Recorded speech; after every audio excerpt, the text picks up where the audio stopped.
Hello दोस्तों, I hope कि आप लोग बहुत अच्छे होंगे। मैं देसी तेवर से गोविंद तिवारी आपका हार्दिक स्वागत और अभिनंदन करता हूं। इस समय उपचुनाव की गर्मी बढ़ रही है। सारी पार्टियां राजनीतिक अपनी राजनीति लगाने के फेर में पड़ गए हैं। इस समय योगी आदित्यनाथ और शिवपाल यादव सुर्खियां बटोर रहे हैं क्योंकि ये दोनों लोग आपस में आमना सामना लड़ और भिड़ रहे हैं। अभी समाजवादी पार्टी के माननीय अखिलेश यादव जी ने यह ऐलान किया कि गोरखपुर से योगी आदित्यनाथ के खिलाफ शिवपाल यादव मैदान में उतरेंगे। तब से लेकर शिवपाल यादव योगी आदित्यनाथ को घेरते हुए नजर आ रहे हैं, उनके बात को काटते हुए नजर आ रहे हैं। शिवपाल यादव ललकारते हुए यहां तक बोल दिया, योगी आदित्यनाथ का गोरखपुर में जो लहर लहर खेल रहे हैं या चल रही है वो हवा हो जाएगी, क्योंकि शिवपाल यादव एक बहुत बड़ा नाम है। जब से योगी आदित्यनाथ को राजनीति के बारे में कुछ नहीं पता, तब से माननीय शिवपाल यादव राजनीति में कूद पड़े थे और राजनीति कर रहे हैं। तो योगी आदित्यनाथ को सावधान हो जाना चाहिए, क्योंकि शिवपाल सिंह यादव एक बहुत बड़ा नाम है और ये जो लहर लहर हो रहा है वो सब हवा में उड़ जाएगा। ऐसा बड़ा बयान शिवपाल यादव देते हुए मिले और शिवपाल यादव ने कहा कि योगी आदित्यनाथ को मैं कहना चाहता हूं कि वो गोरखपुर से चुनाव न लड़े, क्योंकि उनकी अगर वो शिवपाल यादव से अगर हार गए तो उनकी राजनीतिक कैरियर खतरे में आ सकती है। इसलिए मैं बार बार उनसे कहना चाहता हूं कि अपना रास्ता मोड़ ले और बाद मैं योगी आदित्यनाथ को भारी से भारी मतों से हराकर और भारतीय जनता पार्टी को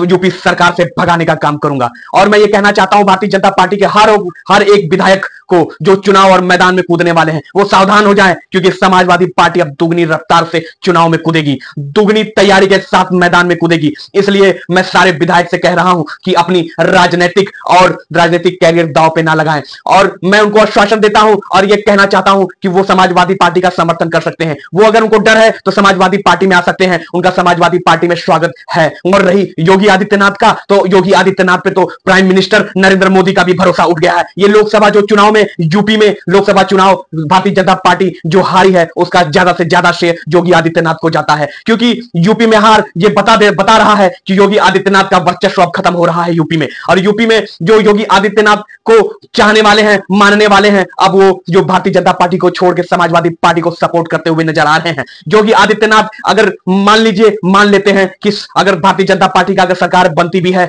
तो सीएम के पद पे योगी आदित्यनाथ को नहीं बैठाया जाएगा, क्योंकि नरेंद्र मोदी का भरोसा और विश्वास योगी आदित्यनाथ ने तोड़ दिया है। और ये तो बात की बात है कि भारतीय जनता पार्टी की सरकार बनेगी या नहीं बनेगी, पर यहां पे बहुत बड़ी दीवार बन के समाजवादी पार्टी खड़ी है भारतीय जनता पार्टी के लिए, क्योंकि भारतीय जनता पार्टी अभी डर की राजनीति कर रही है। जो गरीब तबकों के ऊपर ये जो आक्रामक करके माफिया बता के घोषित करके उनकी संपत्ति को तोड़ दिया जा रहा है, अब इसका निर्णय होगा। जनता भी चाहती है कि बदलाव मांग रही है और यह बदलाव परिवर्तन ही संसार का नियम है और यह बदलाव होगा, क्योंकि भारतीय जनता पार्टी के जो क्रूरता है वो बढ़ती जा रही है, जनता अब झेल नहीं पा रही है। तो जनता ने मूड बना लिया है भारतीय जनता पार्टी को यूपी से हटाने का और समाजवादी पार्टी का वेलकम करने की तैयारी कर रही है जनता।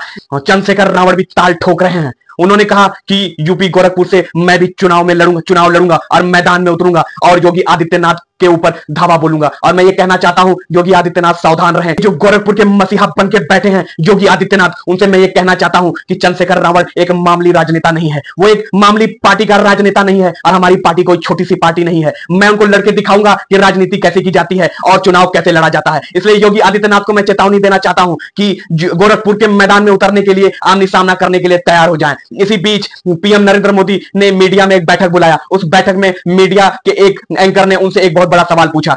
उनसे पूछा गया कि पीएम नरेंद्र मोदी के उत्तराधिकारी कौन है, आगे चल के पीएम की कुर्सी पर कौन विराजमान होगा।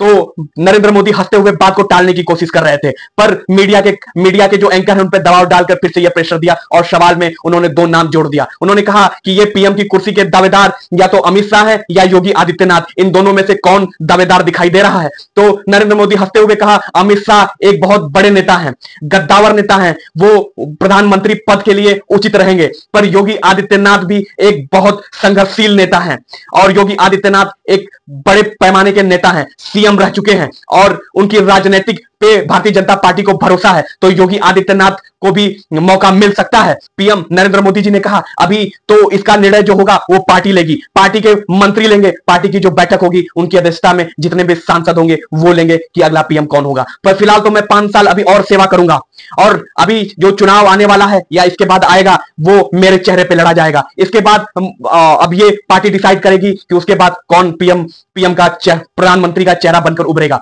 अभी मेरे जो सपने हैं वो पूरे नहीं हुए हैं। अभी मैं जनता और देश की सेवा करना चाहता हूं और मैं देश को नंबर 1 पोजीशन पे लाना चाहता हूं। अभी जो मेरा सपना है वो पूरा नहीं हुआ है, इसलिए मैं अभी संघर्षशील हूं और मेरे अंदर अभी भी वही जज्बा है, वही जुनून है देश की सेवा करने के लिए। इसलिए मैं जनता को आश्वासन देता हूं कि अभी 5 साल मैं जनता की और सेवा करूंगा, देश की और सेवा करूंगा। इसलिए इस वजह से मैं आपको यह कहना चाहता हूं कि आपको मेरे पे भरोसा रखना चाहिए। और यूपी में जो उपचुनाव का इस समय माहौल चल रहा है, योगी आदित्यनाथ पर भारतीय जनता पार्टी का भरोसा है। उनके चेहरे पे ये उपचुनाव जो चल रहा है उन पे विजयी भारतीय जनता पार्टी होगी और बहुत भारी मतों से, भारी सीटों से जीत कर दिखाएगी। जो थोड़ी मोड़ी लोकसभा चुनाव में बच गया था, जो परिश्रम बच गया था, अब पूरा जोर लगा के परिश्रम किया जाएगा। और योगी आदित्यनाथ पे हमें भरोसा है कि उपचुनाव में बहुत भारी मतों से वो विजयी बनवाएंगे और सारी उनकी राजनीति और रणनीति पर हमें भी पूरा भरोसा है।